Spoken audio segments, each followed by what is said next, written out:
I walked into my grandfather's party wearing a perfect, dutiful smile. But I walked out with a truth that shattered my reality. Security pulled me aside to show me footage that was never meant to be seen. In just a few minutes, my entire future was executed amidst the music and hollow applause. If you think family is the safest place on earth, you need to hear how mine tried to erase me. My name is Mara Kensington. If you had asked me who I was an hour ago, I would have told you I was the 33-year-old executive vice president of Kensington Urban Holdings, the dutiful granddaughter of a real estate titan, and the woman holding the ceiling up for a family that had forgotten how to build anything but debt. I would have told you that the headache throbbing behind my temples was just the result of a 70-hour work week and the suffocating perfume of Philadelphia's old money elite. Now, standing in the air-conditioned chill of a security office that smells like stale coffee and ozone, I am something else entirely. I am the prey that woke up just before the teeth sank in. The night had started with the usual pageantry. It was my grandfather's 79th birthday, and the ballroom of the Sterling estate was packed with people who claimed to love him, but mostly loved his portfolio. I had spent 3 hours shaking hands, deflecting questions about zoning laws, and playing the part of the perfect successor. The lights were golden, the jazz was soft, and the champagne flowed like water. It was a scene of perfect, manufactured joy. Around 9 o'clock, I decided I had performed enough for one evening. I slipped away from a conversation with a zoning commissioner to head back to the cloakroom. I needed my phone charger and a moment of silence. That was when the hand caught my elbow. It was not aggressive, but it was firm. I turned to see Eli Mercer. I knew him vaguely as the head of the contracted security detail we used for high-profile events. He was a man who occupied space with a quiet, dense gravity, usually fading into the background of whatever room he was guarding. Tonight, however, he was front and center, and his expression was tight. "Ms. Kensington," he said, his voice low enough to be lost under the swell of the saxophone. "I need you to come with me." I frowned, instinctively checking my watch. I have to get back to the floor.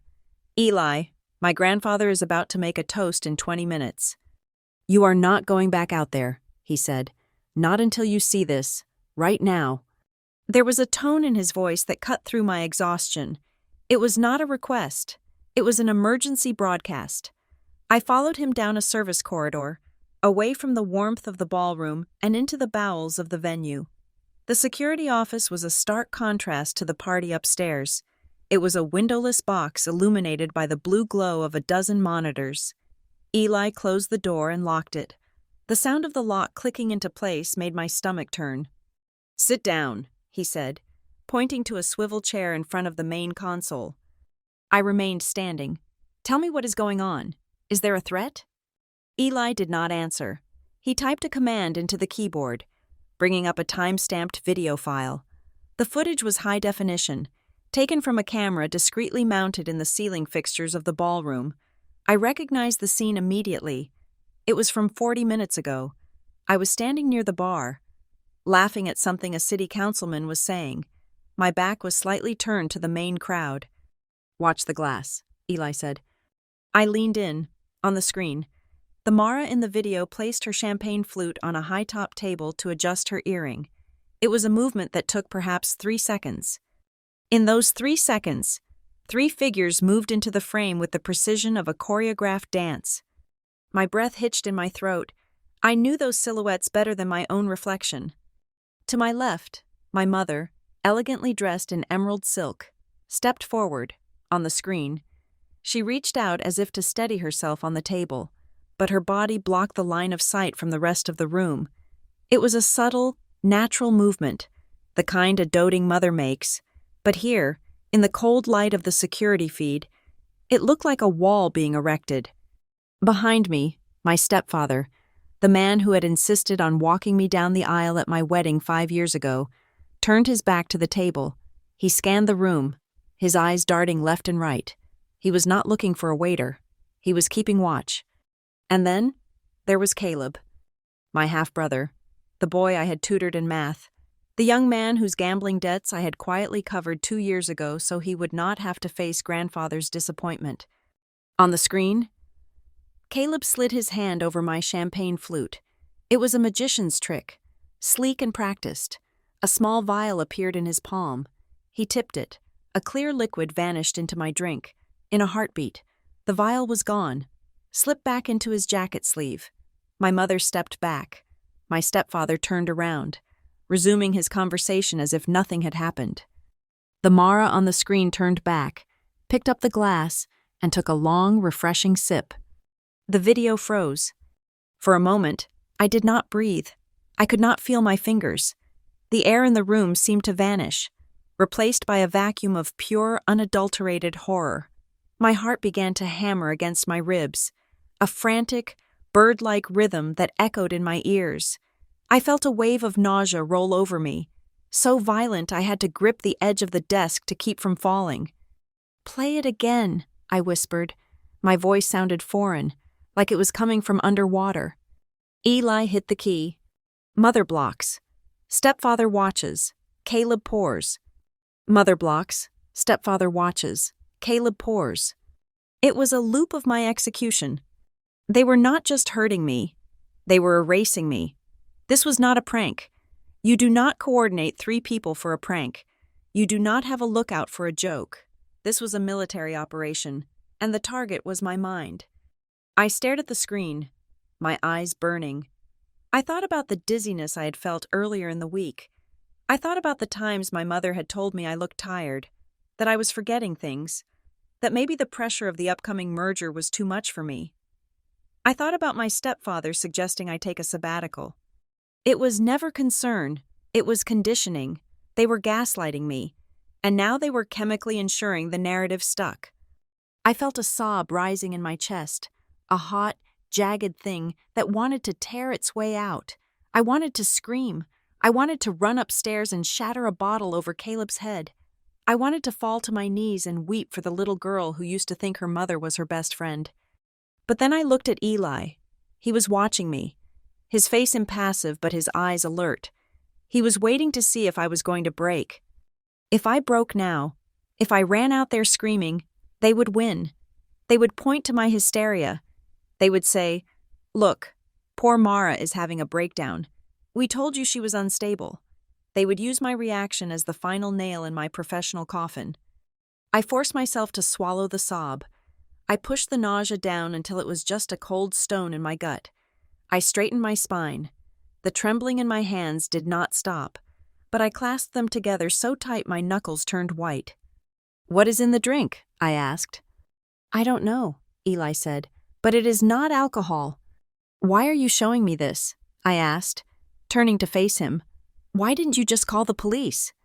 Eli reached into his pocket and pulled out a small flash drive. "Because the police need a crime, and right now, without a toxicology report, this is just a family dispute. And because I have worked for your grandfather for 10 years, I know how this family operates. If I reported this to the head of security, it would disappear before the morning sun hit the pavement." He pressed the drive into my hand. The metal was warm. "I made a copy," he said. "I also kept something else. When the busboy cleared the table, I intercepted the tray. I have the glass. It is in a sealed bag in my locker. I swapped it out before it went to the dishwasher." I looked at him, really looked at him, for the first time. Why? "Because I saw how you looked at your grandfather when he gave his speech last year." Eli said simply, "And I saw how your brother looked at his watch." He checked the monitors again. "They are going to notice you are gone soon. If you stay in here much longer, your stepfather is going to come looking. He has been tracking your movements all night." My stepfather, the man who bought me my first briefcase, the man who was currently upstairs, likely smiling at my grandfather while waiting for the drugs to turn my brain into mush. I nodded. The shock was still there, freezing my blood, but something else was rising beneath it. It was a cold, sharp clarity. They thought I was weak. They thought I was the emotional, fragile daughter who needed to be protected from the harsh realities of the business world. They had spent years building that image, and tonight they intended to finalize it. I took a deep breath. The air in the room no longer smelled stale. It smelled like ground zero. "I cannot stay here," I said. "No," Eli agreed. "You have to go back. I have to act like nothing happened." I realized, the words tasting like ash, I have to go out there, hug my mother, and toast with my brother. "If you react now, you lose the element of surprise," Eli said, "and you need that glass." I looked at the screen one last time. I memorized their faces. I memorized the angle of my mother's elbow, the tilt of Caleb's head. I etched the image of their betrayal into the back of my eyelids so that every time I blinked, I would see it. "I am going to destroy them," I said. It was not a threat. It was a statement of fact, as absolute as gravity. I turned to the door. My legs felt heavy, but they held me. I smoothed down the front of my dress. I fixed a stray lock of hair. I checked my reflection in the dark monitor. The woman staring back at me looked the same as she had an hour ago, but her eyes were different. The warmth was gone. I opened the door. The muffled sound of the party drifted down the hallway. Laughter, clinking glass, the steady thump of a bass line. It sounded like a funeral march for the life I used to have. "Give me 5 minutes, then meet me at the service exit with the glass," I told Eli. I stepped out into the corridor. I had a role to play. I had to be the loving granddaughter, the oblivious victim, the lamb walking willingly to the slaughter. I would smile. I would laugh. I would let them think they had won. Because the only thing more dangerous than a Kensington with a plan is a Kensington with nothing left to lose. The walk back from the security office to the ballroom was the longest journey of my life. It was a physical distance of perhaps 200 feet, traversing a plush carpeted corridor lined with sconces that cast warm, forgiving light. But mentally, I was traveling back through a decade of blindness. Every step I took on that thick wool runner felt like I was stepping on the shards of my own naivety. The silence of the hallway was a stark contrast to the chaos erupting inside my skull, allowing memories to surface, not as the warm nostalgia I usually painted them with, but as sharp, jagged puzzle pieces that finally formed a picture I had refused to see. For years, I had told myself that I was the engine of Kensington Urban Holdings because I was valued. I believed that my sleepless nights, my skipped vacations, and my relentless drive were the currency with which I was buying my grandfather's legacy. I was wrong. I was not the heir apparent. I was the placeholder. I was the steward who kept the seat warm and the coffers full until the prodigal son decided he was ready to play king. I remembered the staggering weight of the master plan for the redevelopment of the Navy Yard 3 years ago. It was a beast of a project, riddled with environmental hazards and zoning nightmares that had scared off every other developer in the tri-state area. My grandfather had been ready to sign a partnership deal that would have effectively ceded control of the land to a predatory conglomerate. A deal that looked good on paper but hid a poison pill clause that would have stripped us of our equity within 5 years. I was the one who found it. I spent 4 consecutive nights in the archives, surviving on stale bagels and espresso, until I found the loophole in the deed restrictions that saved us. That discovery alone saved the family company nearly $40 million in future litigation and lost assets. I remembered the dinner we had to celebrate the closing of that deal. We were at our usual table at Le Cavalier, the crystal glasses gleaming under the chandeliers. My grandfather had raised his glass, his eyes bright with the fierce pride that I lived for. He had started to speak, his voice booming with approval. He said that without my eye for detail, the family name would be on a sinking ship. I had felt a warmth spread through my chest, a validation that made every sacrificed weekend worth it. But then, the knife came. It did not come with a jagged edge or a shout. It came wrapped in the velvet of my mother's voice. She had reached across the table, patting my hand with a touch that felt affectionate, but was actually a restraint. She smiled a sad, sympathetic smile and said that while I was brilliant, she worried about the toll it was taking on my complexion. She said that a woman in her 30s should not look so hard around the edges.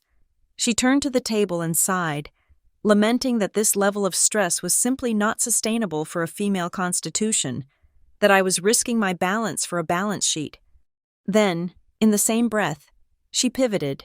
She looked at Caleb, who had spent the entire duration of the Navy Yard crisis partying on a yacht in the Mediterranean, and beamed.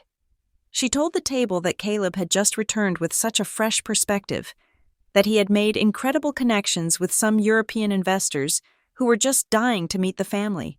She framed his laziness as strategic networking. She framed my exhaustion as a liability. At the time, I had brushed it off as maternal overprotectiveness. Now, walking down this hallway, I realized it was a systematic dismantling of my credibility. It happened again and again. Every time I secured a victory, my stepfather would nod gravely and talk about stability. He would use words like tradition and lineage, coded language that meant the CEO's chair was designed for a man's frame. He would look at me with a pitying expression and suggest that perhaps I needed a co-lead, someone to shoulder the burden so I could focus on having a life. He made my competence sound like a disease I needed to be cured of. And Caleb? Caleb was the golden idol who could do no wrong because he did nothing at all. He was praised for his potential, a nebulous quality that never required actual proof. If Caleb showed up to a meeting 10 minutes late, he was a busy visionary. If I was 5 minutes early, I was anxious. If Caleb lost $10,000 at a blackjack table, he was blowing off steam. If I scrutinized a budget variance of $500, I was obsessive. I stopped in front of a large, gilt-framed mirror in the hallway, just before the double doors of the ballroom. I looked at the woman in the reflection. I saw the faint lines of fatigue around my eyes that my mother loved to point out. I saw the tension in my jaw that my stepfather called rigidity. The memory that stung the most, the one that made my breath catch in my throat, was from last Thanksgiving. We were in the library, the fire crackling in the hearth. My grandfather had been feeling sentimental, talking about the future of the firm after he was gone. He had looked at me and said that I had the grit of his own father. For a split second, the air in the room had shifted. It was the closest he had ever come to naming me his successor in front of everyone. My mother had dropped her wine glass. It shattered on the hearth, snapping the tension. In the flurry of cleaning it up, the moment was lost. But later, as I was helping clear the dessert plates, I heard my stepfather whispering to my grandfather. He was not arguing. He was planting seeds. He was talking about how emotional I had been lately, how I seemed to be struggling with the loneliness of my position. He lied and said he had seen me crying in my office over a simple contract dispute. He painted a portrait of a woman on the verge of a nervous breakdown, a woman who needed to be protected from the harsh realities of leadership, not entrusted with them. That was the foundation they had built. The drug in the champagne glass tonight was not the start of the attack. It was the final blow.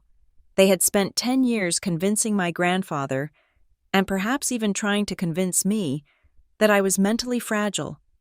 The drug was just the chemical agent needed to make the physical reality match the fiction they had written. They wanted me to stumble on that stage tonight. They wanted me to slur my words, to look confused, to perhaps faint, or lash out in a chemically induced haze. Then they would look at the crowd with sorrowful eyes and say, "We told you. Poor Mara. She just could not handle the pressure. It is time for Caleb to step in." It was a brilliant, foul plan. It relied on the world's willingness to believe that a successful woman is just one bad day away from hysteria. I stared at my reflection. My hands were no longer shaking. A cold, hard resolve had settled over me, turning my blood to ice.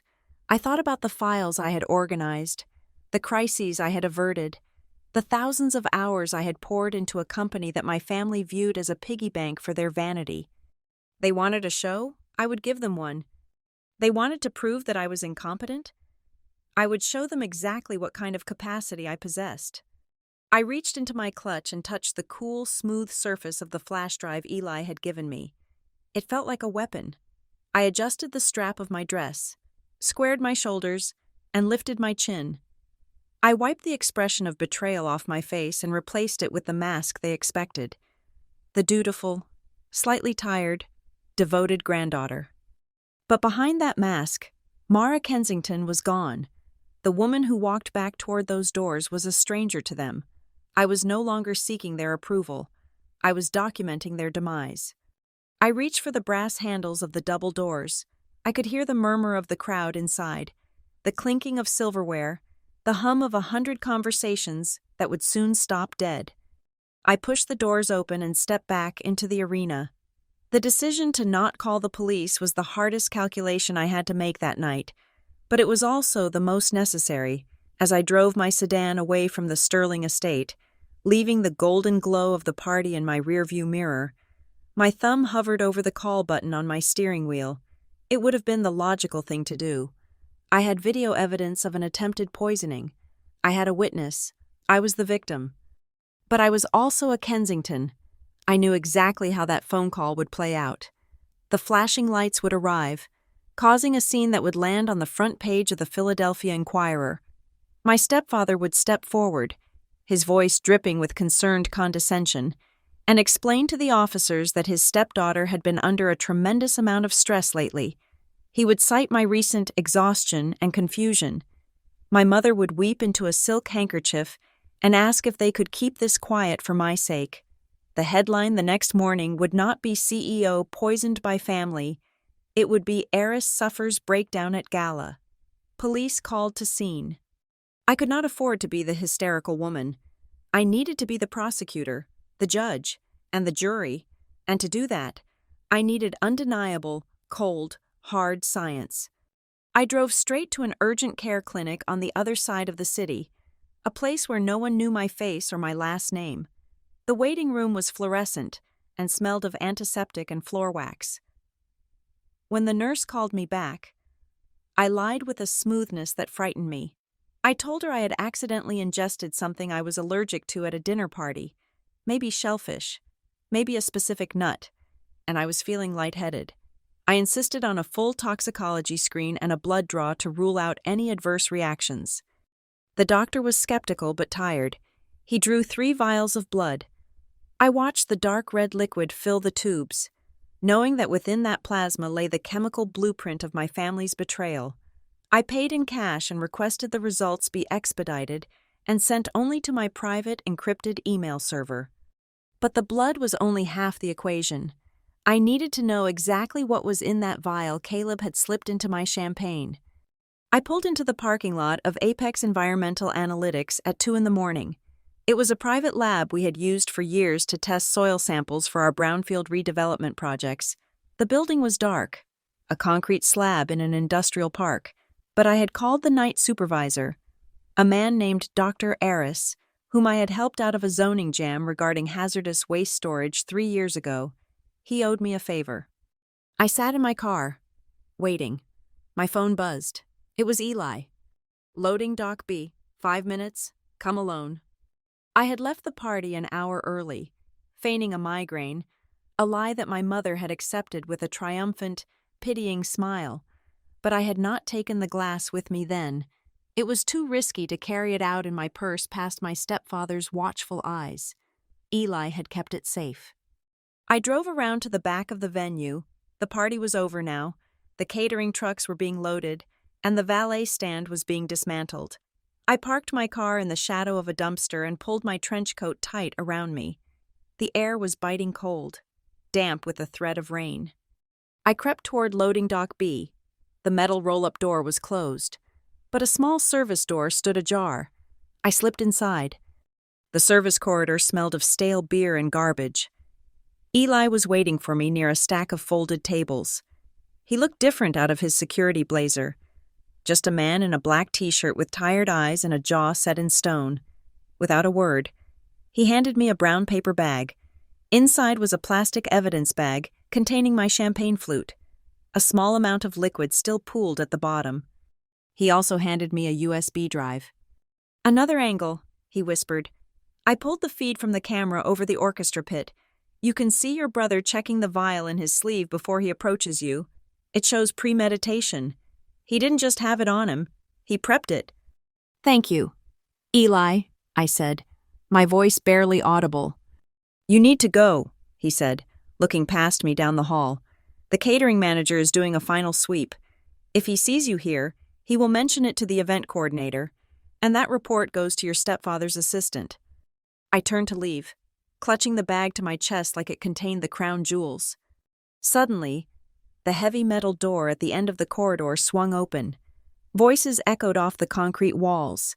It was the catering crew, pushing a heavy cart full of clattering dishes. They were laughing, complaining about the tip, and heading straight for us. I froze. There was nowhere to go. The corridor was a straight shot. Eli shoved me, hard, behind a massive rolling bin filled with dirty linens. "Get down," he hissed. I crouched behind the bin, my knees hitting the cold concrete. I held my breath, pressing the paper bag against my stomach to muffle the crinkle. The wheels of the cart rumbled closer, a deafening roar in the quiet hallway. "Did you see the old man?" one voice said. "Right on the other side of the linen bin. Looked like he was going to live forever." "And the daughter?" Another voice laughed. "Left early. Looked like she was about to pass out. Rich people can't handle their liquor." They walked past. I could see their boots through the gap between the bin and the floor. One of them stopped. "Hey, is that door supposed to be open?" My heart hammered against my ribs so hard I thought they would hear it. If they found me here, crouching in the trash like a thief, the narrative would be written before sunrise. Mara Kensington found hiding in service tunnels. Mental break confirmed. Eli's voice cut in, calm and authoritative. "I am doing a final perimeter check. Leave the door. I will lock it." "Oh, hey Eli. Good night, man." "Good night." The footsteps faded. The door at the far end clattered shut. I let out a breath that felt like it had been trapped in my lungs for an hour. Eli helped me up. His hand was steady. "Go," he said. "And Mara? Don't miss." I drove back to the lab with the glass on the passenger seat. Dr. Aris met me at the door, looking confused and slightly disheveled in a lab coat over pajamas. I handed him the bag and the vials of blood I had drawn earlier. "I need a full spectral analysis," I said. "I need to know what compound this is, what it does to the human brain, and how long it stays in the system. And Aris? This never happened." He looked at my face, saw the desperation and the rage warring in my eyes, and simply nodded. I waited in his office. It was a small room cluttered with journals and coffee cups. I sat in a leather chair that had seen better days, staring at a periodic table on the wall, counting the elements to keep my mind from fracturing. 1 hour, 2 hours. At 4:30 in the morning, Aris came back. He held a printout in his hand, his face pale under the harsh fluorescent lights. "You were right to bring this in," he said, closing the door behind him. "What is it?" I asked. "Standing up? Is it poison?" "No," he said. "It is darker than that. This is a derivative of a solvent called T49. It is an industrial compound used in heavy chemical manufacturing to strip sealants. But this has been modified. It is a pharmaceutical-grade refinement." "What does it do?" I asked. Aris laid the paper on the desk. "In high doses. It causes nausea and unconsciousness. But in small, controlled doses, like the amount I found residue of in that glass, it acts as a cognitive dampener. It targets the prefrontal cortex. It inhibits short-term memory formation and slows down processing speed." He looked me in the eye. "Mara, if you took this, you wouldn't feel drugged in the traditional sense. You wouldn't hallucinate. You would just feel slow, foggy. You would forget names. You would lose your train of thought in the middle of a sentence. You would make simple arithmetic errors. You would look, to anyone watching, like you were losing your edge, like you were exhausted or burnt out." I felt a chill run down my spine that had nothing to do with the temperature of the room. "And if I took it over a long period?" I asked. "Say, once a week?" Aris grimaced. "It mimics the early onset of cognitive decline, or severe stress-induced burnout. The symptoms would be consistent. And here's the kicker. It metabolizes fast. Within 12 hours, it is gone from the blood. Unless we knew exactly what to look for, a standard drug test would miss it." I sank back into the chair. It was perfect. It was absolutely terrifyingly perfect. They didn't want to kill me. A dead martyr is a hero. A dead CEO is a tragedy that rallies support. No, they wanted something much more effective. They wanted to invalidate me. They wanted to stand in a boardroom and say, "We love Mara, but have you seen her lately?" She forgot the figures in the Q3 report. She seemed confused during the merger talks. They wanted to drug me just enough to make me stumble, just enough to make me stutter, so they could strip me of my power with a vote of no confidence rather than a bullet. They were not murdering my body. They were murdering my competence. I looked at the report. The chemical formula looked like a jagged scar across the page. "Can you prove it was in the glass?" I asked. 100%, Aris said, "and I found traces in your blood sample. Just trace amounts, likely from a previous exposure if you suspect this has been happening for a while, or maybe you took a sip before you stopped." I shook my head. "I didn't drink tonight, but I have felt off for months." "Then you have been dosed before," Aris said gravely. "This builds up a cumulative effect on the neurotransmitters. It makes the brain lazy." I took the report. I folded it carefully and placed it in my inside pocket. "Thank you, Aris." I walked out of the lab into the pre-dawn gray. The sky was the color of a bruised plum. The city was waking up, oblivious to the fact that one of its most prominent families was engaged in a silent, chemical warfare. I sat in my car and looked at the dashboard clock. It was 5:15 in the morning. My mother would be asleep in her silk sheets. Caleb would be passed out, likely dreaming of the penthouse he thought he had just secured. My stepfather would be awake, perhaps, checking the stock markets, confident that his plan was in motion. They thought they were dealing with a tired, confused woman who was slowly losing her grip on reality. They thought they had science on their side. But now I had the science, and I knew something they didn't. I knew that I wasn't crazy. I knew I wasn't weak. I was just poisoned. And the antidote wasn't a pill. It was revenge. The silence in the Kensington Manor was usually a comfort, a heavy velvet blanket that muffled the noise of the outside world. But on this particular Saturday, it felt like a trap waiting to spring. My mother and stepfather had taken my grandfather to the shore house for a restorative weekend, a trip they claimed was for his health, but was undoubtedly an opportunity to isolate him and whisper more poison into his ear about my declining stability.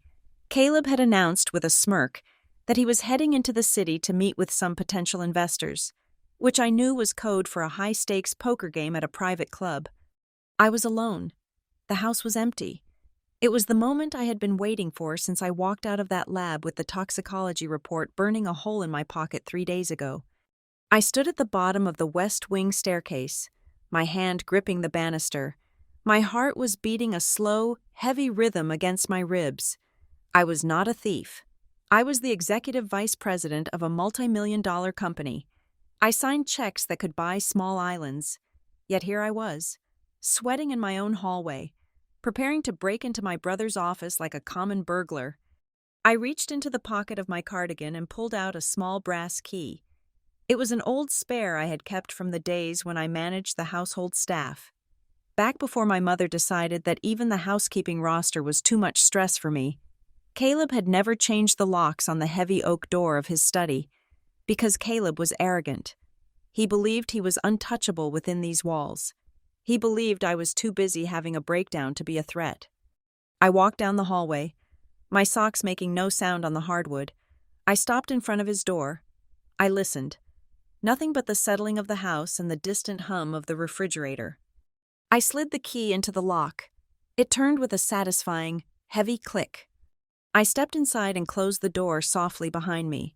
The room smelled of Caleb, expensive leather, stale cigar smoke, and that cloying cologne he wore to mask the scent of bourbon. It was a chaotic shrine to his ego.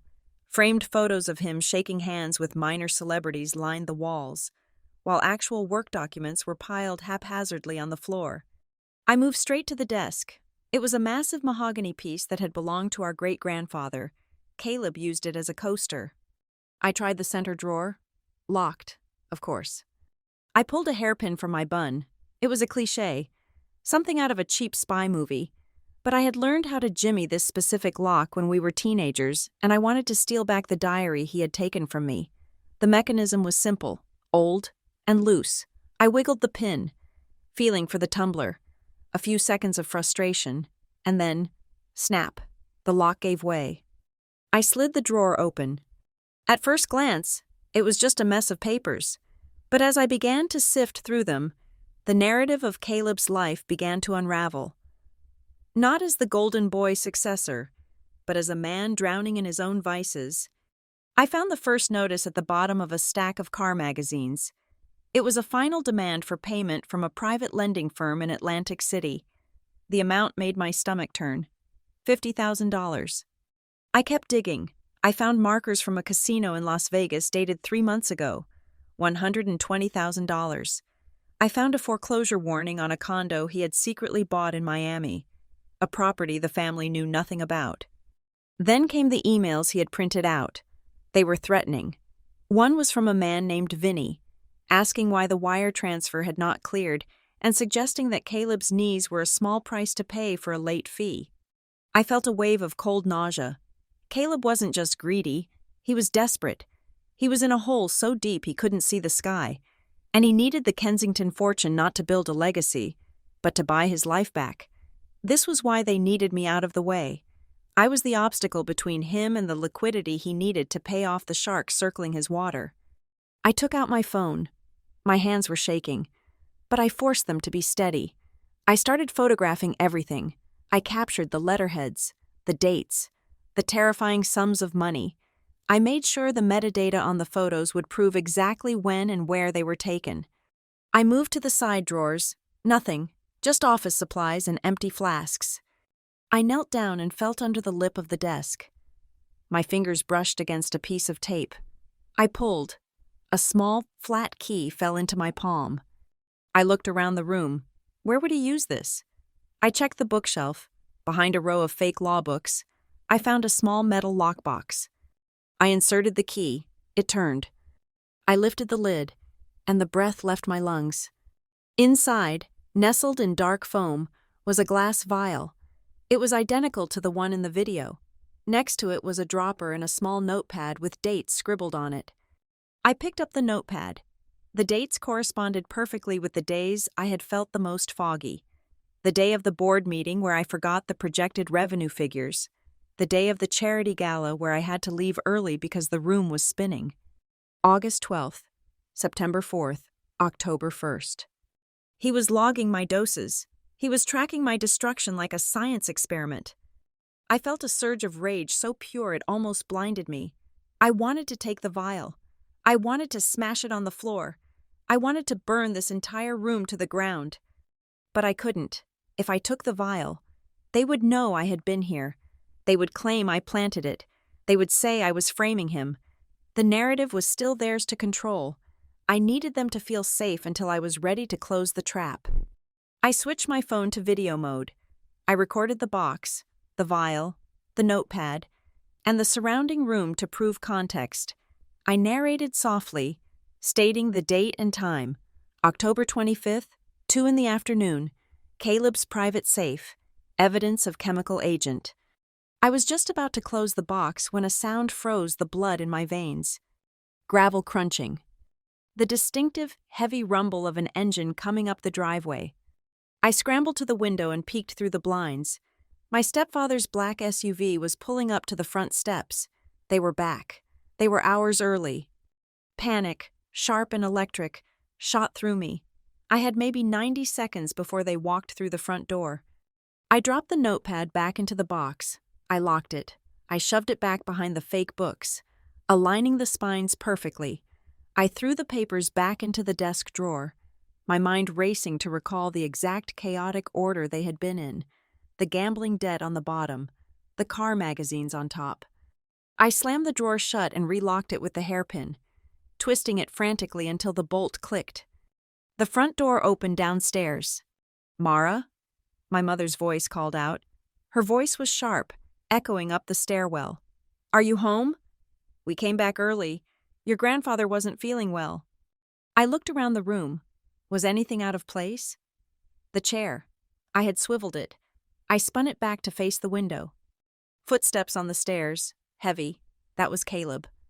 I bolted for the door, but I couldn't go out into the main hallway. He would see me coming out of his office.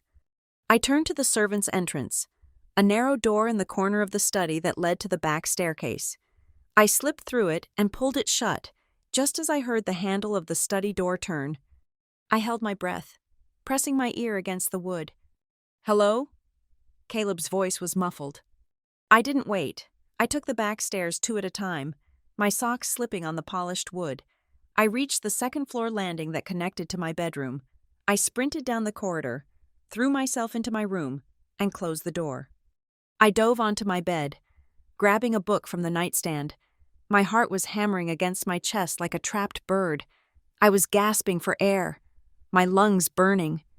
3 seconds later, there was a knock on my door. It opened before I could answer. My mother stood there, still in her coat. She looked at me, her eyes scanning the room, scanning my face. "Oh," she said, her tone dripping with that fake sweetness. "You are here. We called your name." "I didn't hear you," I said. I forced a yawn. I kept my voice groggy. I was taking a nap. I haven't been feeling well since the party. My mother's eyes narrowed slightly, but she smiled. "Of course you haven't. Rest, darling. We just wanted to make sure you were safe." She closed the door. I waited until I heard her footsteps retreat down the hall. Then, and only then, did I let the book drop from my hands. My entire body began to shake. It was a violent, uncontrollable trembling. I rolled over and buried my face in the pillow to scream silently. I had the proof. I had the motive. I had the weapon. But I also had the terrifying realization of just how close I was to the edge. If Caleb had walked in 10 seconds earlier, if my mother had decided to check my room first, it would have been over. They would have cornered me. They would have destroyed the phone. They might have done something worse than drug me. I lay there in the darkening room, listening to the sounds of my family moving through the house below. They were opening wine. They were laughing. They were discussing dinner. They had no idea that the victim sleeping upstairs was now the hunter. I pulled my phone out from under the duvet and looked at the photos. The image of the vial glowed on the screen. A small, deadly promise. I uploaded the files to the encrypted cloud server I shared with the private investigator. Then I deleted them from my phone's gallery. Let them think I am asleep, I thought, staring at the ceiling. Let them think I am weak. Let them think they have won. Because when I finally wake up, they are going to wish they had never let me close my eyes. The tea room was buried in the back of a boutique hotel near Rittenhouse Square, a place of hushed tones and velvet upholstery where the city's elite went to whisper secrets that would destroy reputations by dinner time. I arrived 10 minutes early. I needed to fortify myself. I sat in a high-backed wing chair, watching the steam rise from my Earl Grey, trying to stop my hands from trembling. This was not the trembling of fear. It was the vibration of a bridge about to collapse under too much weight. I was about to perform the most difficult acting role of my career. I had to look at the woman who gave birth to me, the woman whose face I saw in the mirror every morning, and pretend I did not know she was an accomplice to my destruction. My mother arrived exactly on time. She swept into the room like a localized weather system, wrapped in cashmere and the scent of expensive gardenias. She looked immaculate. Her hair was a perfect helmet of blonde highlights, her makeup applied with the precision of a restoration artist. She spotted me and smiled, but it wasn't a smile that reached her eyes. It was a muscle memory, a social reflex. "Mara, darling," she said, sliding into the chair opposite me. "You look dreadful." "Thank you." "Mother," I said, my voice raspy, "I feel dreadful." She signaled the waiter with a flick of her wrist, ordering a pot of chamomile for herself. Chamomile, the tea for calming nerves, the tea for people who have nothing to worry about but their own comfort. She leaned in, her eyes scanning my face with a clinical detachment. "Is it the migraine again? You left the party so abruptly. Grandfather was quite disappointed. He wanted you to meet the senator." I took a sip of my tea. The bergamot tasted bitter. "It is not just a migraine," I said. "I feel foggy, disconnected."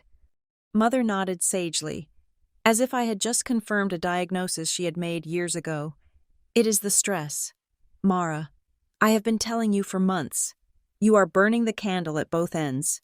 You are 33 years old, and you are trying to carry the weight of a corporation that men twice your age struggle to manage.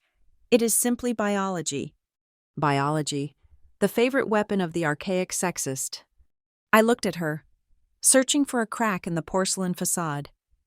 I wonder, I said slowly, choosing my words like I was disarming a bomb. I wonder if it is really just stress. Sometimes, Mother, it feels like I'm being pushed, like someone wants me to look weak at exactly the right moments. The waiter arrived with her tea. She waited until he had poured it, stirred in a single cube of sugar, and retreated before she answered. She did not look shocked. She did not look outraged on my behalf. She just took a sip and set the cup down with a soft clink. You are being paranoid. Mara, she said softly. That is a symptom. You know, persecution complex. It comes with burnout. I watched her hands. They were steady. Is it? I asked.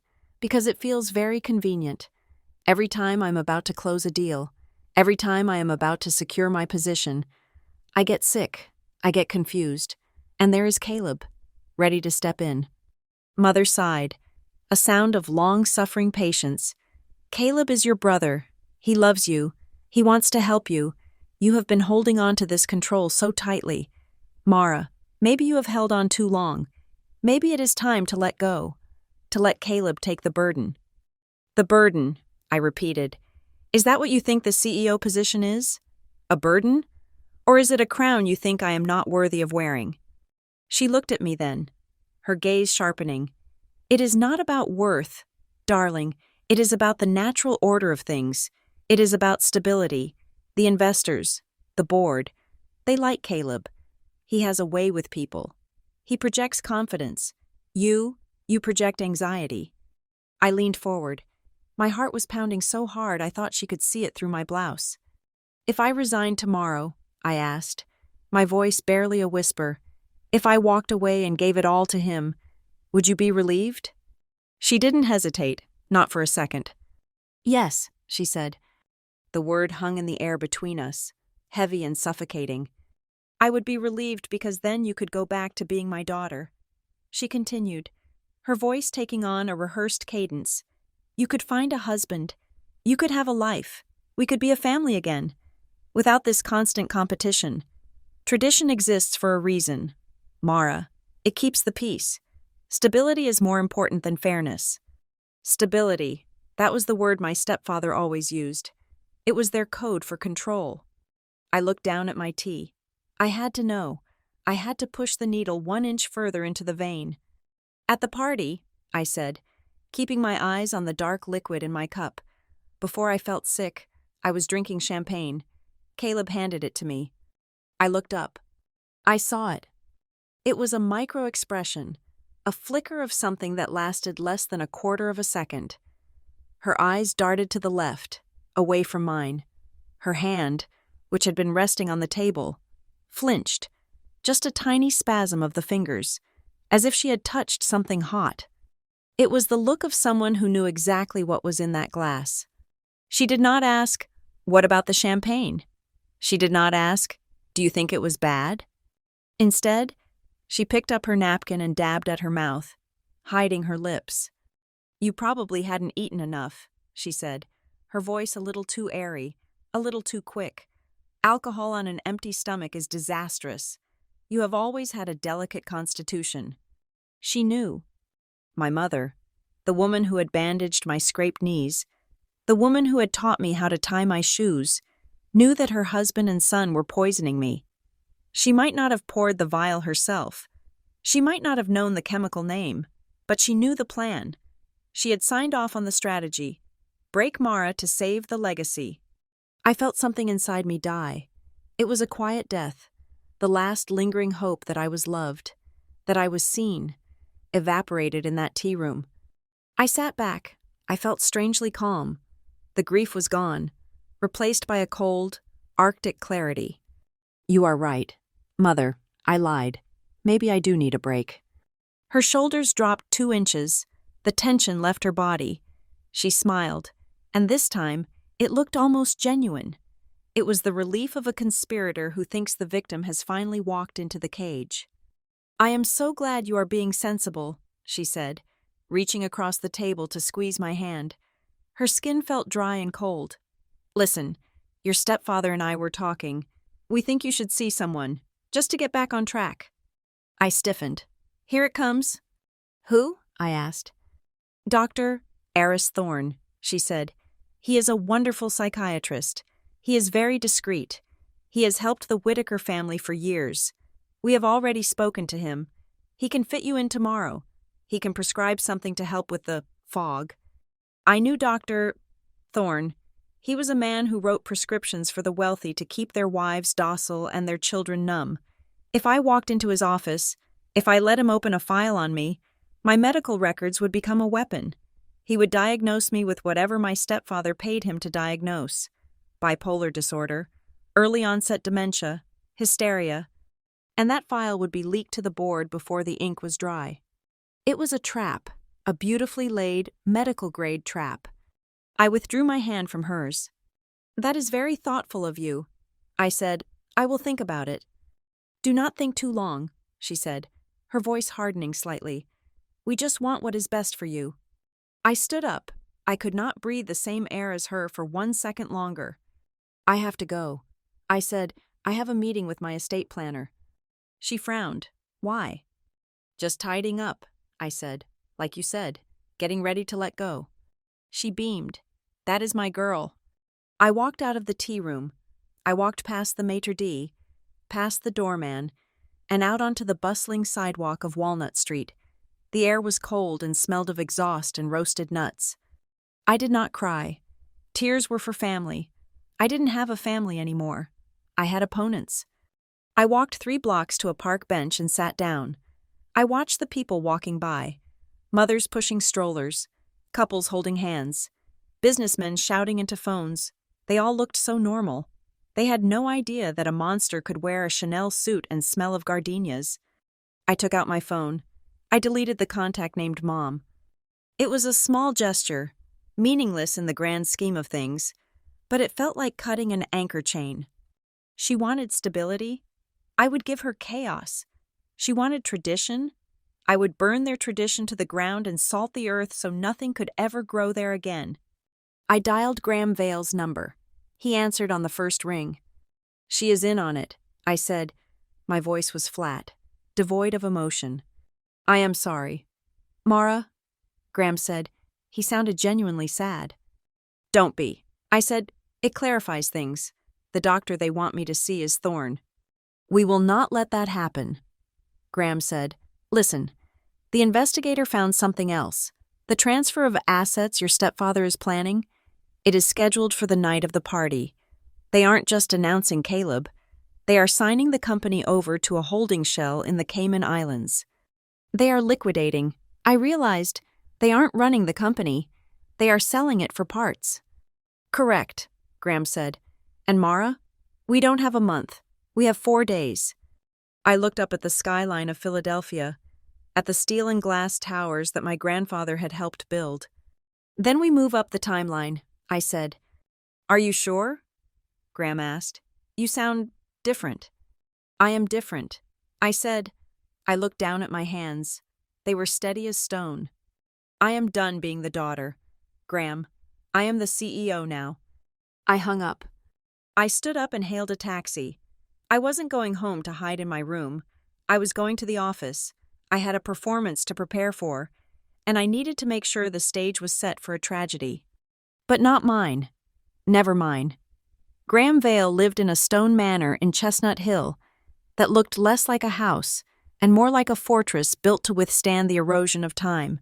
He was my grandfather's oldest friend and the silent conscience of Kensington Urban Holdings. While my grandfather was the face and the fury of the company, Graham was the spine. He held the original bylaws, the unwritten history, and most importantly, the skepticism that usually saved us from disaster. I arrived at his gates at 9 o'clock at night. The rain had started to fall, a cold, miserable drizzle that slicked the cobblestones. I was not there for tea. I was there to draft a general into a war he did not know had started.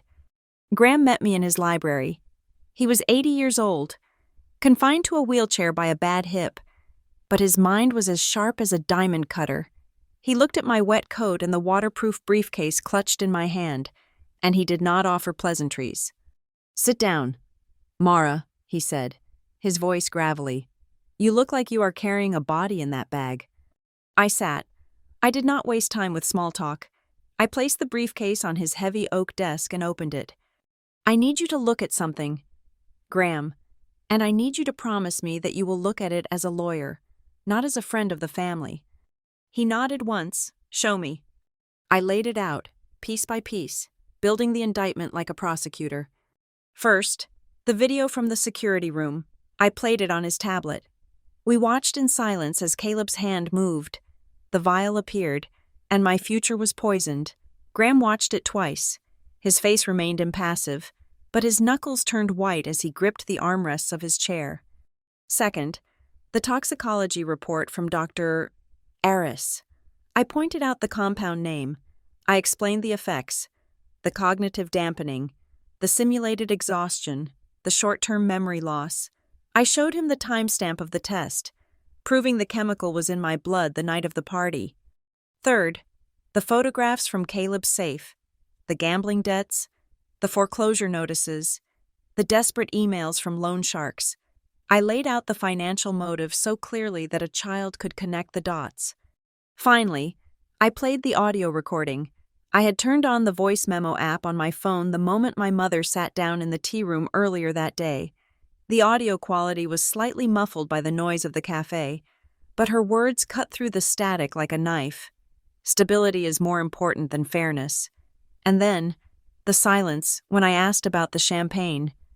When the recording ended, the room was so quiet, I could hear the grandfather clock ticking in the hallway. It sounded like a countdown. Graham took off his reading glasses. He rubbed his eyes, a gesture of profound weariness. When he looked up, his eyes were wet, but they were hard. "They are trying to trigger the incapacity clause," he said softly. I nodded. Article 24 of the company bylaws. If the acting executive is deemed mentally or physically unfit by a majority vote of the board and family trustees, they can be removed immediately without a severance period and replaced by the next lineage successor. Graham finished. "Caleb." He looked at the photo of Caleb's debts again. "They are not just removing you, Mara. They are liquidating. Caleb needs $50 million by the end of the year to cover this mess and buy his silence. Your stepfather needs capital to cover his own bad investments in the futures market. I have seen the rumors on the street. They are going to strip the company for parts. They will sell the land bank, sell the development rights, and leave your grandfather with a hollow shell." He looked at me. "Does the old man know?" "No," I said. "If I tell him now, the shock might kill him, and if he confronts them without ironclad legal proof, they will just claim I am lying and he is senile. They will take guardianship of him too." Graham slammed his hand on the desk. It was a sudden, violent sound that made me jump. "Over my dead body," he growled. "We built this company when we had nothing but 2 shovels and a handshake. I will not let a gambler and a social climber dismantle it for pocket change." He reached for his phone. "We need to call the district attorney," he said. "No." I stopped him, placing my hand over his. "Not yet." "Why?" he demanded. "This is assault. This is conspiracy." "Because if we go to the police now, it becomes a scandal," I argued. "My mother will spin it. She will say I am hysterical. She will hire the best defense lawyers in the city, and they will drag this out for years. Meanwhile, the board will vote me out to avoid the controversy. We lose the company either way." I looked him in the eye. "I do not want to just stop them, Graham. I want to bury them. I want to expose them in a way that leaves no room for spin. I want to do it in front of the people they care about most, their investors." Graham studied me for a long moment. He saw the cold resolve in my face, the absence of the granddaughter he used to bounce on his knee. He saw the CEO. "Smart," he murmured, "ruthless. Your grandfather would be proud." "So what is the plan?" he asked. "We need to secure the fort," I said. Graham wasted no time. He wheeled himself over to his secure terminal. First, medical, he said. You need a clean bill of health that predates their accusation. If they say you are crazy on Friday, we need a report from Thursday saying you are sane. He wrote down a name and slid it across the desk. Dr. Silas Vance. He was a forensic psychiatrist for the state before he went private. He owes me his career. Go to him tomorrow morning. Use the service entrance. He will run a full cognitive battery. When you pass, he will seal the results. That document will be your shield. I took the paper. Step 1. Second, the paperwork. Graham continued. If they are planning a takeover, they will try to alter the board minutes or the shareholder agreements to lower the voting threshold. They need a supermajority to oust you, unless they change the rules. They have access to the digital archives. I said, my stepfather has the master admin key. Then we need the hard copies, Graham said, and we need to lock down the digital trail. He logged into the Kensington secure server using his founder's credentials. Access codes that my stepfather had likely forgotten even existed. I am going to mirror the entire drive, Graham said, his fingers flying across the mechanical keyboard. Every contract, every email, every draft of the bylaws for the last 10 years. I am putting it on a server they cannot touch. If they change a comma in the operating agreement, we will have the time-stamped original to prove fraud. We spent the next 3 hours working in a rhythmic silence. I guided him to the specific folders where I suspected my stepfather was hiding the asset transfer drafts. We found a folder named Project Phoenix. Open it, I said, my heart rate spiking. Graham clicked it. Inside were draft contracts for the sale of our 3 biggest commercial properties to a holding company in the Caymans. The price was listed at 60% of market value. Kickbacks, Graham muttered. They are selling cheap to a buyer who will likely funnel the difference back to them in offshore accounts.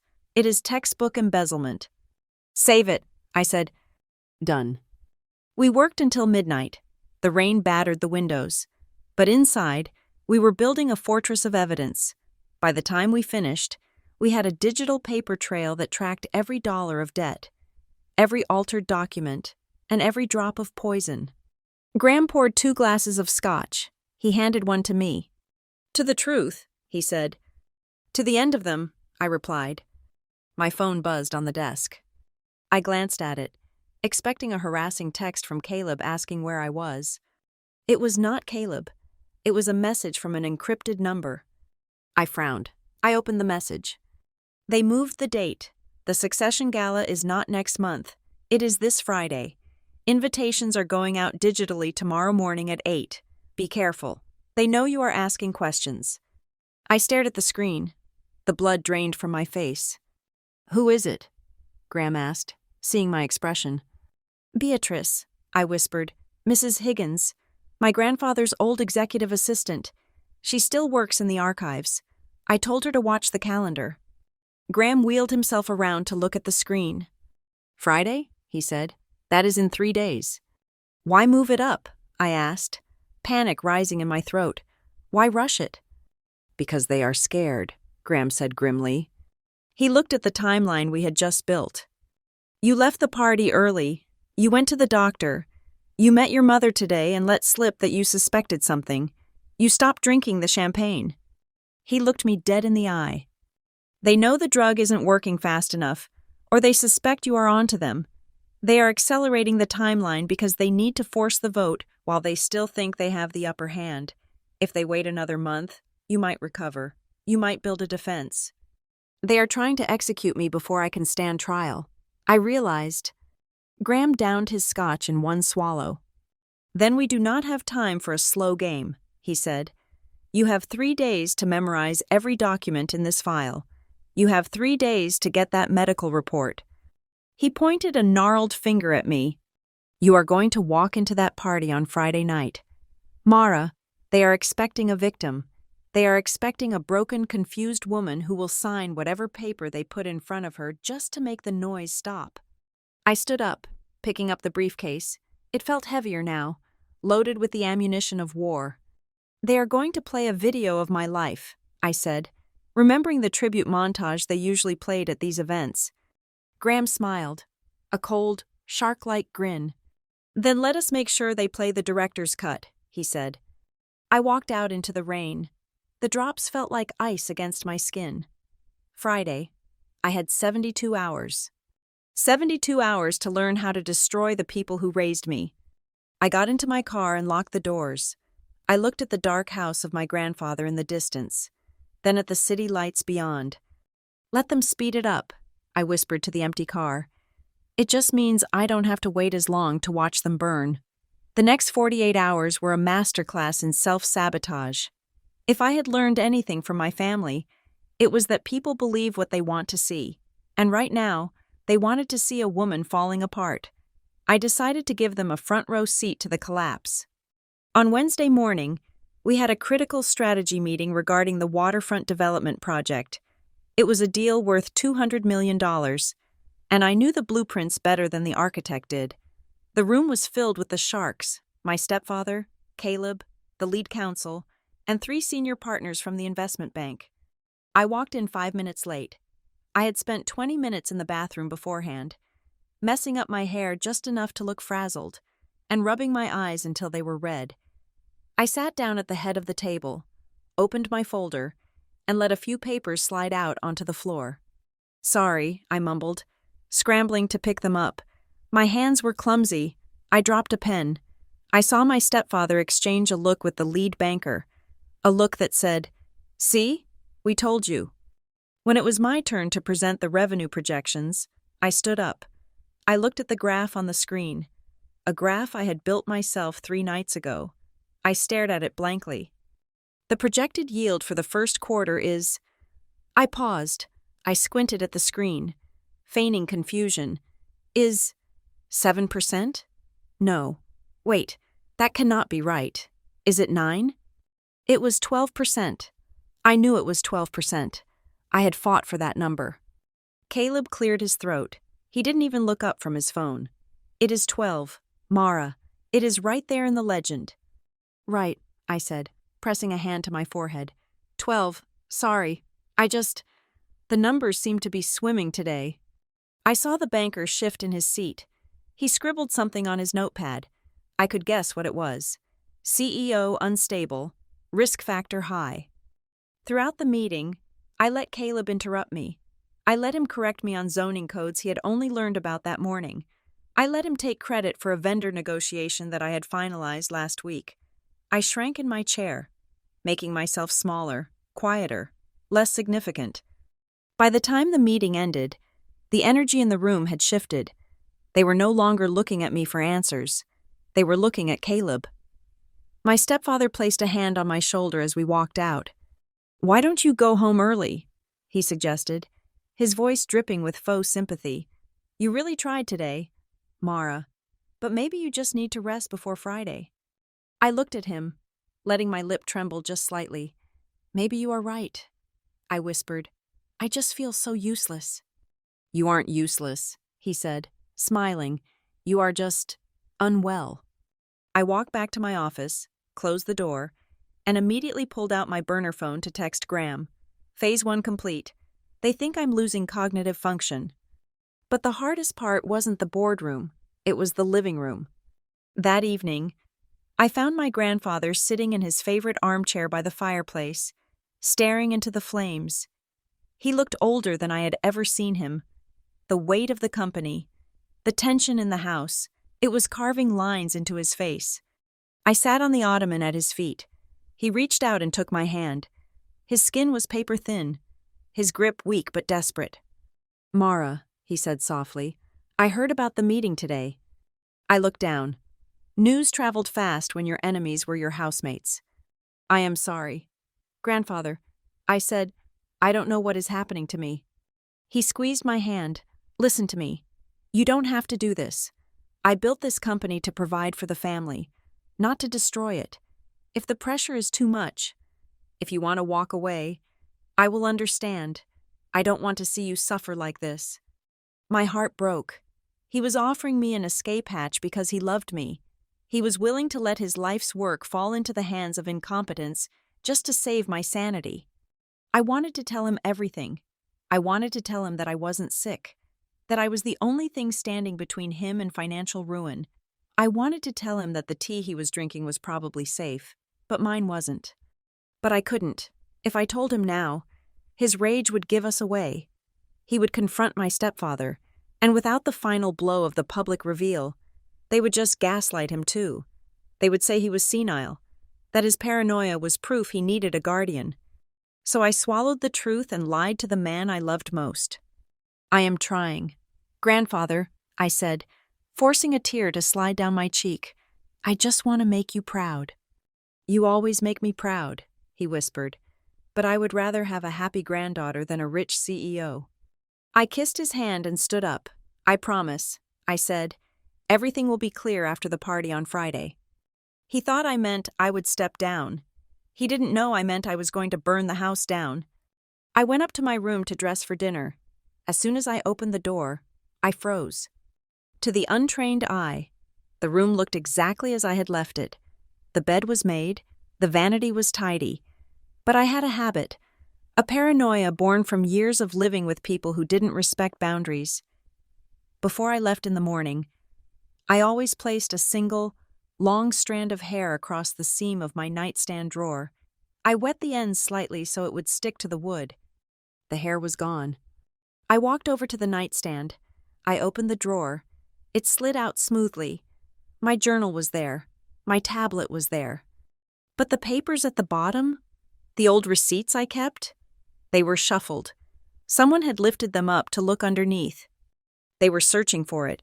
They were looking for the evidence. They suspected I might have taken something from Caleb's office, or maybe they were just checking to see if I was communicating with a lawyer. My heart hammered against my ribs. If they found the burner phone or the flash drive, it was over. But I had anticipated this. The real evidence was in a safety deposit box at a bank across town, and the digital copies were on Graham's secure server. However, if they found nothing, they might get suspicious. If they found a perfectly clean room, they might wonder if I was hiding things too well. I needed to feed the beast.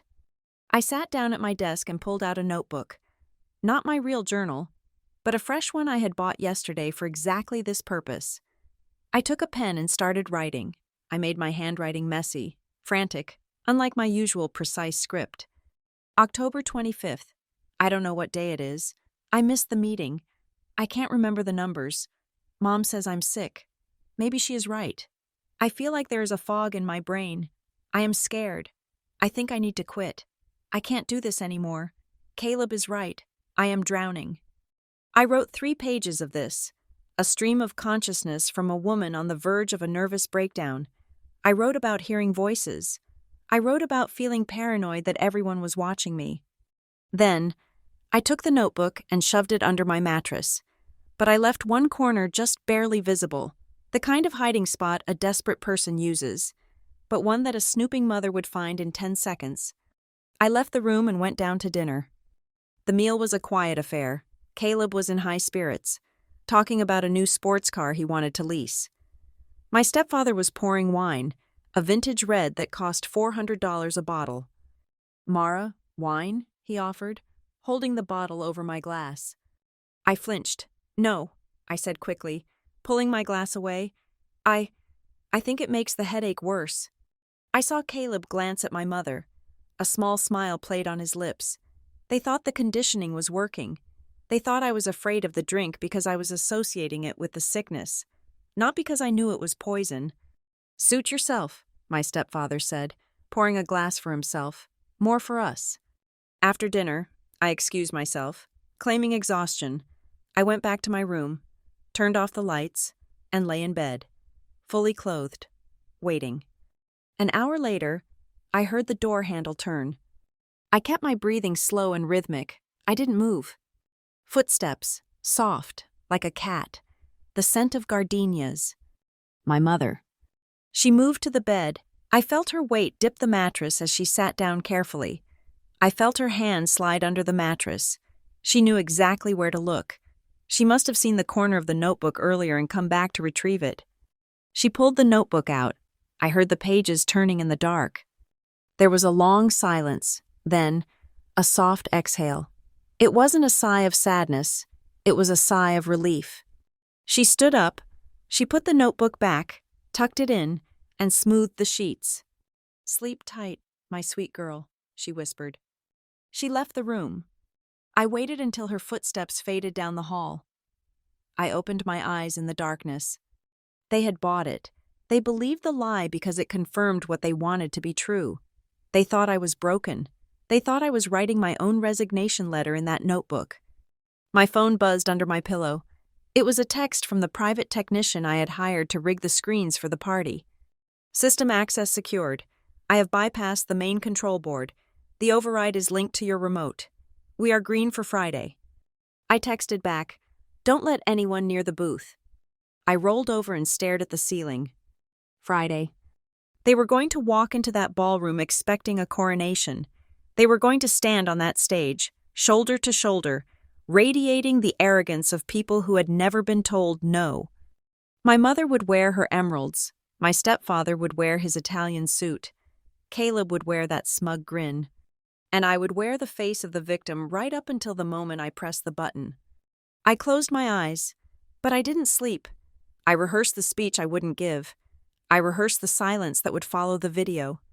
The doubt was gone. The fear was gone. All that was left was the cold, mechanical ticking of the clock.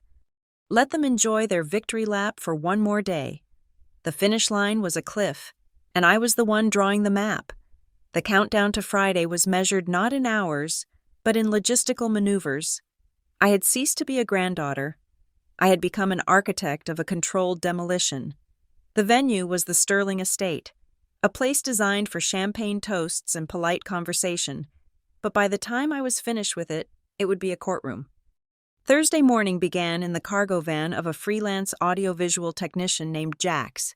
I had found him through a shell company I used for anonymous market research. He was young, cynical, and expensive, which meant he was perfect. We parked 3 blocks away from the estate, so the household staff would not see us meeting. I handed him a diagram of the ballroom's wiring system, which I had pulled from the original architectural blueprints in the company archives. "The system is hardwired to the podium," I explained, tracing the line with my finger. "My stepfather's team will have a laptop there to run the tribute reel. I need you to bypass it." Jax looked at the schematics, chewing on a toothpick.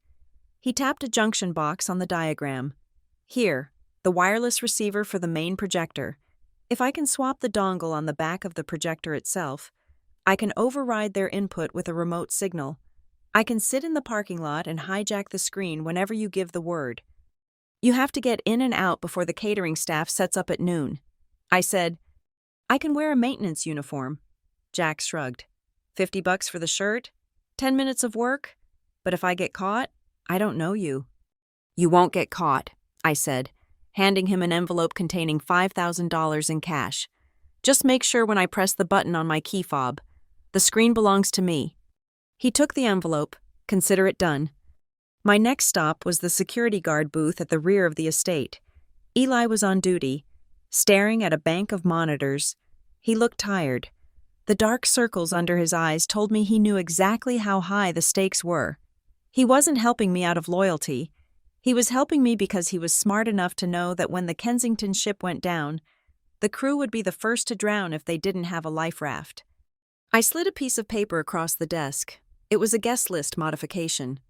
"I need you to clear 2 names that aren't on the official list," I said. Eli glanced at the paper. His eyebrows shot up. "Ronan Ketter? The corporate raider? Your grandfather banned him from the property 10 years ago." "He is coming," I said, "and he is going to think he was invited by my stepfather to finalize the sale." "And the second name?" Eli asked. I pointed to the paper. "Arthur Sterling, the chairman of the State Sovereign Fund." Eli whistled low. "That is the biggest wallet in Pennsylvania. If he is there, the press will be camped outside the gates." "Exactly." I said, "If this happens in private, my family can bury it. If it happens in front of Arthur Sterling, it becomes a matter of public record. It becomes a federal inquiry." Eli folded the paper and put it in his pocket. "What about the doors?" "When the video starts," I said, my voice dropping to a whisper, "lock the main exits. Keep the service doors manned. I don't want anyone slipping out to make a phone call to their lawyer or their banker. We trap the rats in the box. Eli nodded once. I will have my guys stationed. Just give me a signal before it starts so I can be on the right side of the room. I left the booth and drove to Graham's office. The atmosphere there was less like a law firm and more like a war room. Graham had assembled a team that made me realize just how powerful he truly was. In the conference room sat 2 forensic accountants, a former federal prosecutor, and a private investigator who specialized in corporate espionage. They did not look at me with pity. They looked at me with the professional respect reserved for a key witness. We have the perimeter set, Graham said, wheeling himself to the head of the table. I have arranged for a private detail to be parked in the north lot. They are off-duty state troopers. The moment you give the signal, they secure the grounds to preserve evidence. We are treating the ballroom as a crime scene. And the filing? I asked. The prosecutor, a sharp woman named Helen, tapped a thick folder. The emergency injunction is drafted. The moment that video plays and establishes probable cause for incapacity fraud. We file electronically with the Court of Chancery. By the time your stepfather realizes what is happening, his power of attorney will be suspended pending an investigation. We freeze the accounts, the assets, and the passport of every board member involved. It was brilliant. It was nuclear. I sat down and pulled out the physical evidence. I had 3 USB drives. They were identical. Matte black, innocuous little rectangles that held the power to destroy a dynasty. Drive A goes to you. Graham, I said, handing it over, if something happens to me, or if the system fails, you walk up to that podium and you read the transcript of these files. Graham took it. His hand was heavy and warm. You will be fine, Mara. Drive B is with Jax, I said. That is the one loaded into the projector system. I held up the 3rd drive. Drive C stays with me, in my pocket, along with the hard copy of the toxicology report folded into my clutch. I spent the next 2 hours with the forensic accountants, going over the financial trail I had uncovered in Caleb's office.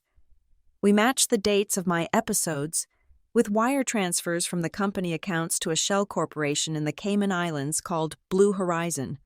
Look at this, the accountant said, pointing to a ledger entry.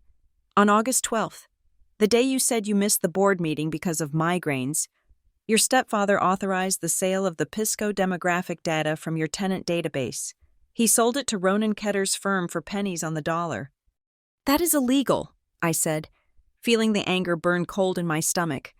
That is a privacy violation of 5,000 tenants. It is a fire sale, the accountant corrected. They are selling the copper wiring out of the walls before the building collapses. And look at the buyer, Ketter.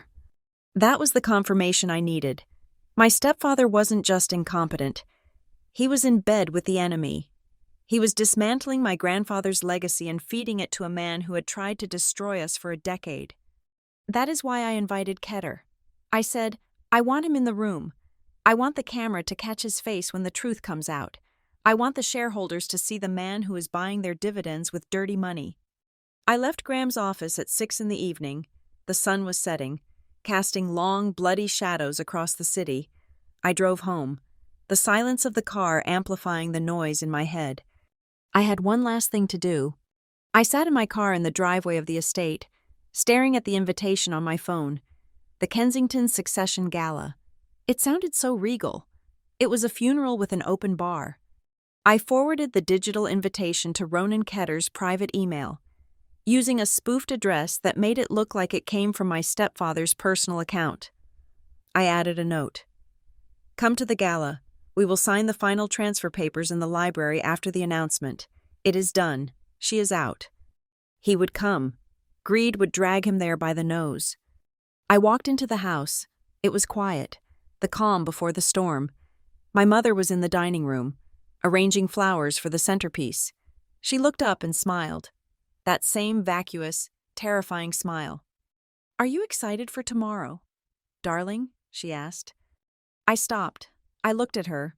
I really looked at her. I saw the lines around her mouth, the slight tremor in her hands that she hid with manicures and diamonds. She was a woman who had traded her soul for comfort, and now she was trying to pay the bill with my life. "Yes, Mother," I said, and for the first time in weeks, my voice was completely steady. "I think tomorrow is going to be a night no one will ever forget." She didn't hear the threat. She only heard the compliance.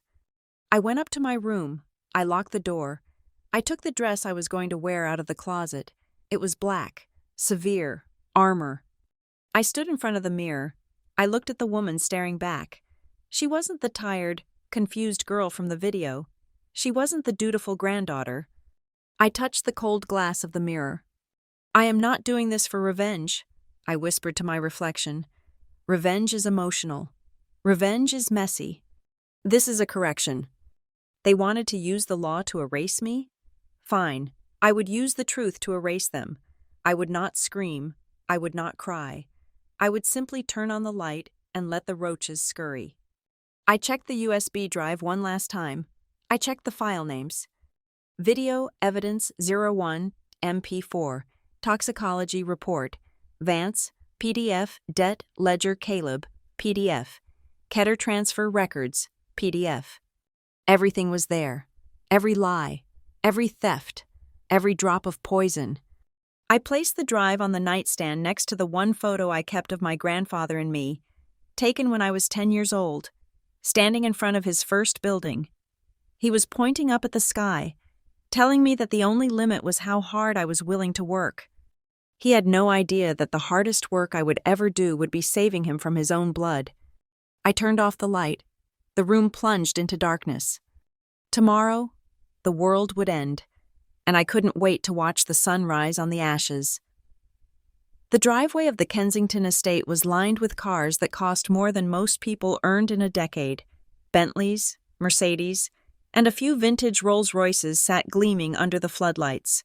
A parade of steel and chrome that announced the arrival of Philadelphia's financial aristocracy. Inside the house, the air was thick with the scent of white lilies and expensive perfume. A cloying mixture that stuck to the back of my throat. It smelled like a funeral disguised as a celebration. I stood at the top of the grand staircase, looking down at the foyer. My dress was a severe column of black silk, high-necked and long-sleeved. It was armor, but to the people below, it looked like mourning clothes worn too soon. I took a deep breath, let my shoulders slump forward just an inch, and allowed a tremor to enter my hands. It was time to give them the show they had paid for. As I descended the stairs, the hum of conversation dipped. Heads turned. I could feel their eyes dragging over me, searching for cracks. I saw the whispers exchange from lip to ear behind champagne flutes. "She looks terrible," they were saying. "Have you heard?" The pressure finally broke her. I reached the bottom of the stairs and was immediately intercepted by my mother. She was wearing a gown of shimmering silver, playing the part of the radiant matriarch. She took my arm, her grip tight enough to leave a bruise, but her smile was beatific. "There you are, darling," she cooed, loud enough for the nearby bank president to hear. "We were worried you might not feel up to coming down. You look rested." She said rested with the tone one uses for a patient who has just been sedated. "I am fine, Mother," I said, letting my voice waver. I needed a moment. The noise is a bit much tonight." She patted my hand, the very hand that was currently shaking. "Just stay close to the edges. Dear, no need to strain yourself. We have everything under control." I walked into the ballroom. It was packed. 500 guests, lawyers from the trust fund, partners from the real estate firms, distant cousins who only appeared when there was money to be sniffed out. I moved through the crowd like a ghost. I greeted the head of our legal team, intentionally calling him by his partner's name. I saw him exchange a worried glance with his wife. I took a glass of sparkling water from a tray, holding it with both hands as if I feared dropping it. I let the glass clink against my ring, a tiny, rhythmic bell signaling my frailty. Across the room, near the fireplace, stood the triumvirate. My grandfather sat in his wheelchair, looking frail but regal in his tuxedo. Flanking him were my stepfather and Caleb. They stood close, physically blocking anyone else from approaching him. They were the gatekeepers, the Praetorian Guard protecting the king they intended to depose. Caleb looked particularly smug, rocking back on his heels, laughing too loudly at a joke a senator made. My stepfather was scanning the room with the cool, predatory gaze of a man who believes he has already won. And then I saw him. Ronan Ketter. He was standing near the French doors, holding a glass of scotch. He was not mingling. He was watching. He was a man who looked out of place in this old money crowd, sharp-edged and modern, like a shark swimming in a koi pond. His eyes were fixed on my stepfather.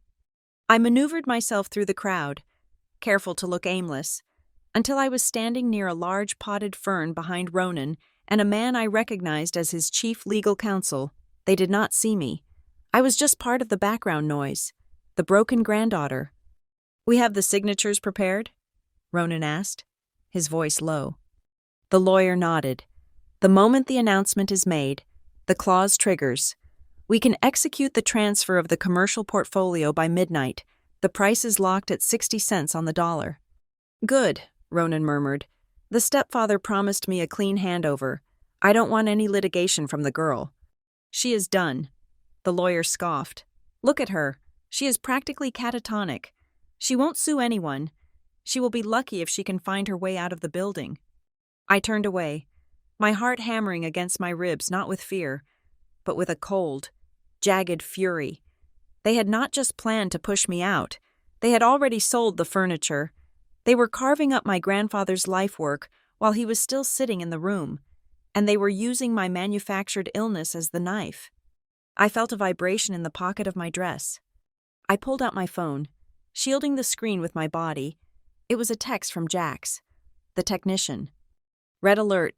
Someone just tried to remote access the presentation server from an iPad in the library. They wanted to wipe the queue." My breath hitched. They were paranoid. They were doing a final sweep to make sure no one could interfere with their tribute reel. "Did they get in?" I typed back, my fingers flying. "No," came the reply. "I routed them into a dummy loop. They think they cleared it, but they just wiped a ghost drive. The payload is still locked. We are live on your signal." I exhaled. It was close. Too close. If they had checked the physical projector, if they had seen the dongle Jax had installed, it would be over. But they were arrogant. They trusted their technology. And they trusted their control. I looked up. My grandfather was being wheeled toward the small stage at the front of the room. The lights dimmed. The chatter died down, replaced by a respectful hush. A spotlight hit the podium. My stepfather stepped up to the microphone first. He adjusted his cufflinks, looking out at the crowd with a benevolent smile. "Welcome, everyone," he said, his voice smooth as oil. "Tonight is a celebration of legacy, a celebration of the future. We all know that Kensington Urban Holdings is more than a company.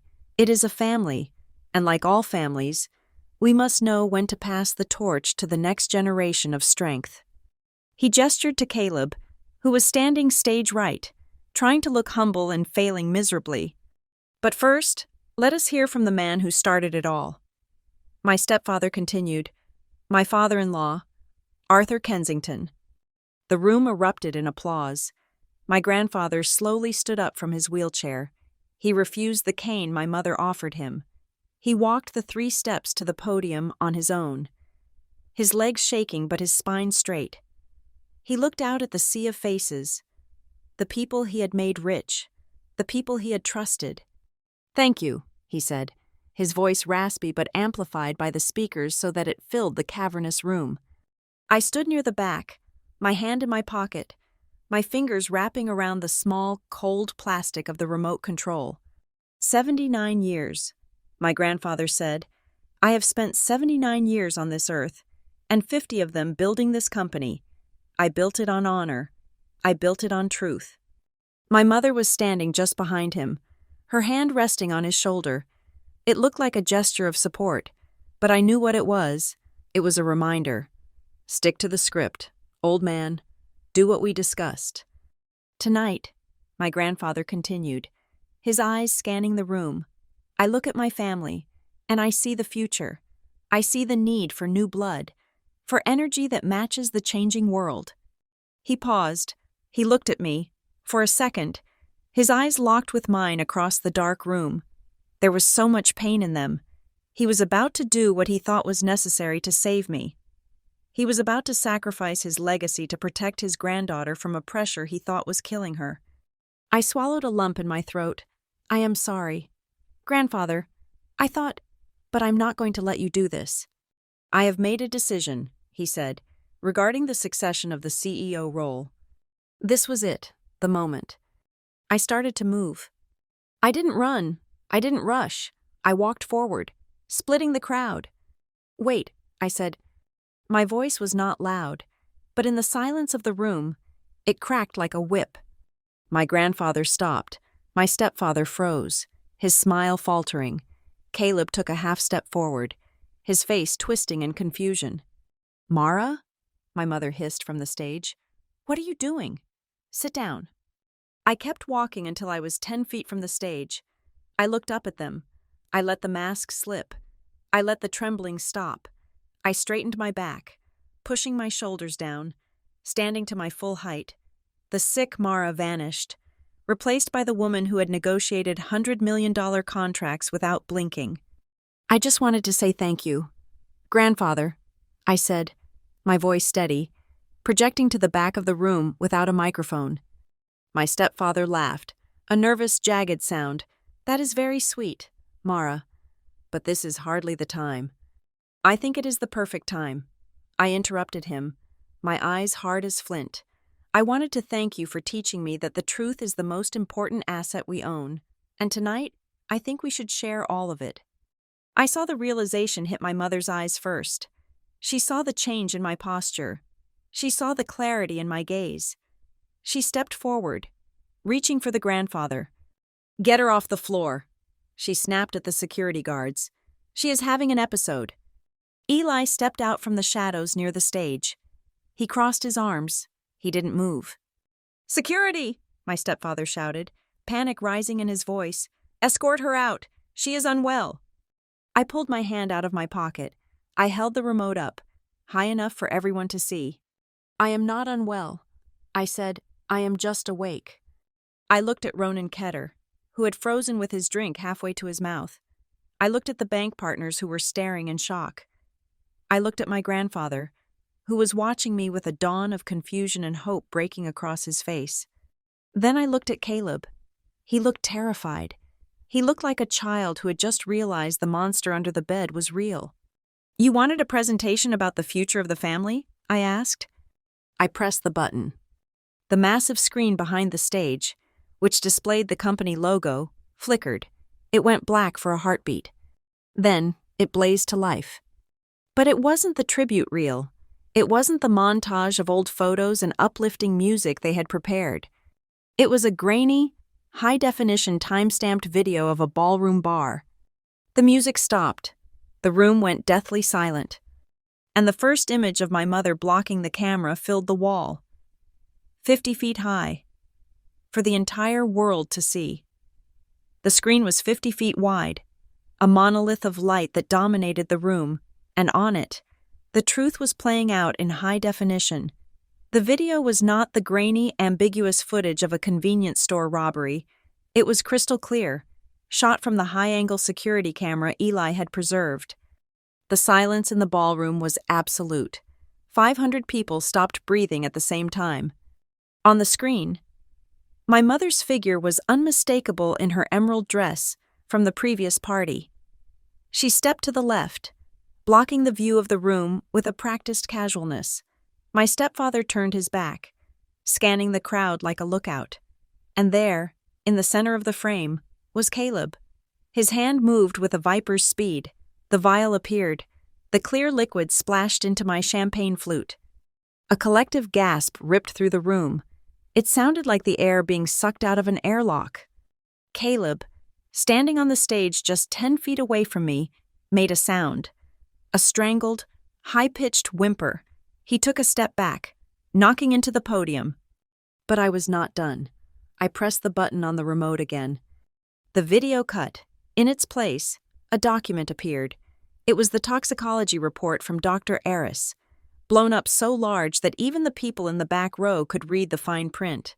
I saw the head of the medical board, who was a guest tonight, squinting at the screen. I saw his jaw drop. The slide highlighted the text: industrial solvent derivative, cognitive suppressant. Symptoms mimic exhaustion and early onset dementia. The whispers started then, a rising tide of shock. They drugged her. Someone hissed near me. My God, they were poisoning her. I pressed the button again. Now came the motive. Photographs of the loan documents from Caleb's safe flashed across the screen. The numbers were staggering. $50,000 to a loan shark in Atlantic City. $120,000 to a casino in Vegas. Foreclosure notices on a condo in Miami. The audience turned their eyes to Caleb. He was no longer the golden heir. He was a liability. He was shaking his head, his face the color of ash. "That is fake," he screamed, his voice cracking.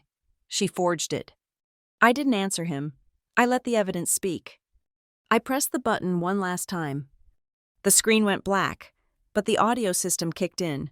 The speakers, tuned for a symphony orchestra, now played a recording of a conversation that had taken place in this very library 2 weeks ago. My stepfather's voice boomed through the hall, rich and arrogant. "Let her slide a little further. Once she misses the quarterly meeting, we trigger the incapacity clause. Ketter is ready to buy the commercial portfolio. We will have the cash in the Cayman account by Christmas." The mention of the name Ketter acted like a physical blow. Ronan Ketter, standing near the French doors, slammed his glass down on a waiter's tray. The sound of shattering crystal was the only thing loud enough to cut through the recording. He turned on his heel, signaling his legal team. They moved toward the main exit with the speed of rats sensing water on the deck. But the doors did not open. Eli and 4 large men in dark suits stood in front of the double mahogany doors. Eli crossed his arms. He stared straight at Ronan Ketter. "Open the door," Ronan snarled. "Nobody leaves," Eli said, his voice carrying across the silent room. "This is a crime scene." The realization hit the room like a shockwave. This was not a family squabble. This was corporate espionage. This was fraud. This was attempted grievous bodily harm. On the stage, the tableau of my family had shattered. My mother had collapsed into a chair, her face buried in her hands. Caleb was hyperventilating, loosening his tie as if it were a noose. My stepfather stood frozen, his mouth opening and closing, looking for a lie that could save him, but finding none. And in the center of it all sat my grandfather. He had not moved. He was staring up at the screen, where the image of the toxicology report still glowed. He read the words again. He looked at the date. He looked at the chemical name. Then, slowly, agonizingly, he turned his wheelchair to face the 3 people he had trusted with his life. The microphone was still clipped to his lapel. "Is it true?" he asked. His voice was not loud, but it was terrifying. It was the voice of a man whose heart was breaking in real time. My stepfather took a step toward him, hands raised in a placating gesture. "Arthur, please, you have to understand. We were doing what was best for the stability of the—" "Is it true?" my grandfather roared, slamming his fist onto the armrest of his chair. My stepfather flinched. He looked at the screen. He looked at the locked doors. He looked at the hundreds of witnesses staring at him with undisguised disgust. He bowed his head. He did not speak. His silence was a confession louder than any scream. My grandfather closed his eyes. A single tear tracked through the deep lines on his cheek. He looked like he had aged 10 years in 10 seconds. I walked up the stairs to the stage. My heels clicked on the wood. A steady, rhythmic march. I did not look at my mother. I did not look at Caleb. I went straight to my grandfather and knelt beside his chair. I took his hand. It was cold as ice. "I did not want to do this way," I said, my voice soft. "Just for him. I did not want to hurt you, but I could not let them steal what you built. I could not let them turn me into a ghost." He opened his eyes and looked at me. He saw the strength in my face. He saw the clarity. He saw the granddaughter who had stayed up late reading blueprints with him, not the broken woman they had tried to create. "You saved us," he whispered. He gripped my hand, pulling strength from me. He turned back to the room. He looked at the lawyers, the bankers, the sharks. Graham Vale wheeled himself out from the wings of the stage. He was followed by Helen, the prosecutor, and 2 officers from the state police who had been waiting in the kitchen. My grandfather tapped the microphone. "There will be no succession tonight," he announced. His voice was shaking, but the steel was back. "Instead, there will be a restructuring." He pointed a trembling finger at my stepfather, then at my mother, and finally at Caleb. "You are removed," he said, "effective immediately. You are removed from the board. You are removed from the trust. You are removed from this house." My mother looked up, her mascara running down her face in black streaks. "Dad, please." "Do not speak to me," my grandfather said, his voice cold and final. "You did not just betray the company. You poisoned your own child. You are dead to me." He turned to the crowd. "Mr. Vale has the documentation," he said. "As of this moment, all executive power is transferred to Mara Kensington, with Graham Vale acting as interim oversight. All accounts associated with the Kensington Trust are frozen pending a federal investigation into embezzlement and assault." He looked at Ronan Ketter, who was still arguing with Eli at the door. "And Mr. Ketter," my grandfather added, his voice dripping with disdain, "if you ever set foot on my property or near my company again, I will spend the rest of my fortune making sure you end up in a cell." The room erupted, not with applause, but with the chaotic noise of phones coming out, lawyers shouting orders, and the police moving up the stairs. I stood up. I watched as the officers approached my family. I saw my stepfather trying to maintain his dignity as they read him his rights. I saw Caleb crying, looking for someone to blame. I saw my mother looking at me, her eyes wide with shock, as if she still couldn't believe the pawn had taken the queen. I didn't smile. I didn't gloat. I just stood there, my hand on my grandfather's shoulder, watching the rot being cut away from the legacy. Graham rolled his wheelchair over to me. He held out a file, the emergency injunction we had drafted. "It is done," he said. "The assets are locked. They cannot touch a dime." I took the file. I looked out at the ballroom, at the sea of faces that had come to watch a funeral and had instead witnessed a resurrection. I looked at the screen one last time, then I pressed the off button on the remote. The darkness vanished. The house lights came up, bright and unforgiving. The future was messy. There would be trials. There would be scandals. There would be days when the weight of this night would feel unbearable. But as I looked down at my grandfather, and he squeezed my hand with a strength I thought he had lost, I knew one thing for certain.